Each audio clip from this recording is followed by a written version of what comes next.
2 সপ্তাহ হয়ে গেল শেফিল্ডে কিন্তু বেশ বরফ পড়েছিল, আর সেই বরফটা তো নামার নামই নিচ্ছিল না। আজকে প্রায় 1 সপ্তাহ পর বাইরে বেরোলাম, আর বাইরে বেরিয়ে দেখছি বরফ যেইকে সেই। বরফ তো পড়বেই, কিন্তু আমাদের দৈনন্দিন জীবনযাত্রা তো আর থেমে থাকবে না। আজও সেরকম একটা দিন ছিল। আজ আমরা 3জনেই বেরিয়েছিলাম একটা কাজে, আর সেটা আবার আমাদের সিটি সেন্টারের কাছাকাছি নয়, একটু ওপরে যেতে হবে। আমরা থাকি S1 জোনে, আর যেখানে গেছিলাম সেটা হচ্ছে S5, অনেকটাই উপরে। আর ক্রমশ যত গাড়িটা ওপর দিকে যাচ্ছে, তত যেন আরো বেশি করে বরফ আমরা দেখতে পাচ্ছি।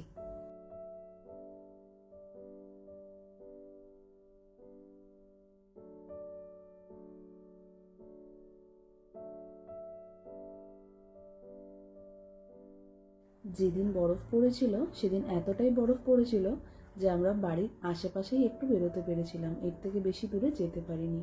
আজকে ভাবছি, আমাদের বাড়ির আশেপাশে যদি এতটা বরফ পড়ে থাকে, তাহলে এই সমস্ত জায়গায় কি অবস্থাই না হয়েছিল।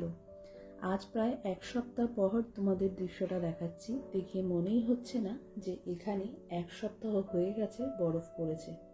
অন্যান্য সময়গুলো কিন্তু এই বরফটাই গলে যায়। আর আজকে দেখো, বাইরের টেম্পারেচার মাইনাসের থেকে একটুও কমছে না, তাই জন্য কিন্তু এই রকম বরফ জমে আছে।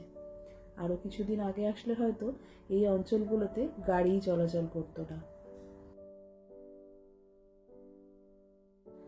ভবিষ্যতে স্মৃতির পাতায় ধরে রাখার জন্য এই সুন্দর দৃশ্যগুলোকে ক্যামেরাবন্দি না করলেই ছিল না। তাই জন্য গাড়ি থেকে নেমে আমরা সুন্দর এই পার্কটাকে ক্যামেরাবন্দি করলাম। দূর দূরে পার্কের কিন্তু কিছুই দেখা যাচ্ছিল না, চারিদিক ধোয়ার মতো হয়ে গেছিল। বাড়িতে এসে ভাবলাম যে একটুখানি আজ মাটন বিরিয়ানি বানাবো। ব্যাস, ঠান্ডার মধ্যে মাটন বিরিয়ানি লাঞ্চে কিন্তু জমে গেল। আজ এইভাবেই আমরা সারাদিনটা কাটালাম।